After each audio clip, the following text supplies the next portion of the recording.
So we got a request from Odogwow2 for the original Chinese lo mein. This is an interesting dish, actually. It's a Cantonese classic, but it's like totally different from the lo mein that's served at takeout joints in the West. See, lo mein in the West is usually a fried noodle dish. Not sure how it got that way because the lo in lo mein refers to dredging or mixing. In Guangdong, the dish is usually some noodles mixed with sauce, served with some soup on the side, and that's what we'll make today. So, to get started with lo mein, you'll need mein noodles. These are wonton noodles. You could also use chow mein noodles, or really just whatever kind you're feeling. Boil 80 grams per serving. These guys took about 3 minutes for us. Just boil a touch past al dente. Rinse under cool water to stop the cooking process, and give them a quick 10-second dip back into the hot water to help maintain temperature. We'll be mixing those in with a tablespoon of lard, and if rendering lard's new to you, be sure to check out our lard making video here, and 2 tablespoons of oyster sauce.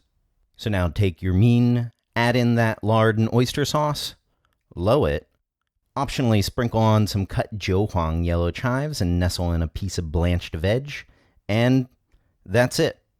Seriously, easiest thing we've had on this channel yet. You guys should really recommend more stuff like this and less dim sum. That's not really our style though, so let's talk toppings. A super classic one's to eat this with wontons. It's often a choice at wonton shops, whether you want your wonton mein as soup noodles or lo mein. Another nice one's with dried shrimp eggs. Not sure if you can get this stuff outside of China, but if you can, just smother it with about a half a tablespoon. And lastly, my personal favorite topping, braised beef brisket. Of course, that's a whole thing, so let's take a step back and show you how to make it. This is 500 grams hangnam, brisket from right below the ribs, also called plate in America. Take that and add it to 1.5 liters of cool water.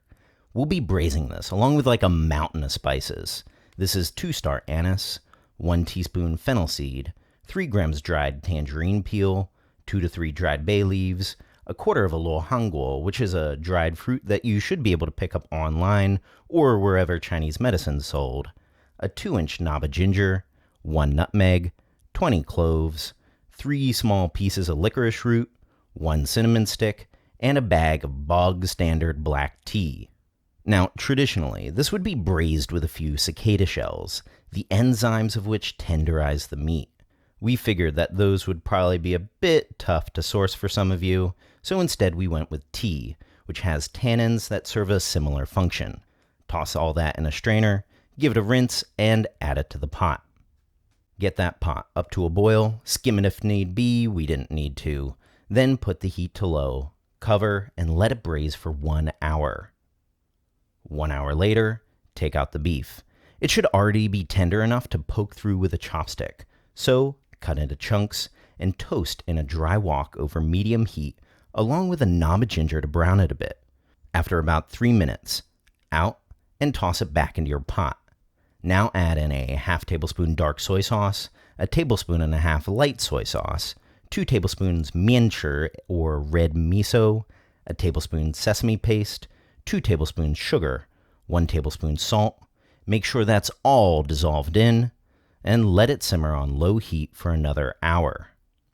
And now 1 hour later, that beef's done. Just like the other noodles, drizzle on some lard and an optional sprinkle of jiuhuang yellow chives. Then put a few of your chunks of beef on top and use that awesome braising liquid in place of the oyster sauce. So beef brisket.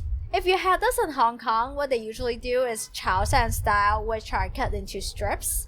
But while in Guangzhou, what we do is chunks like this. So check out the other link in the description box for detailed recipe. A big thank you for everyone that's supporting us on Patreon. And of course, subscribe for more Chinese cooking videos.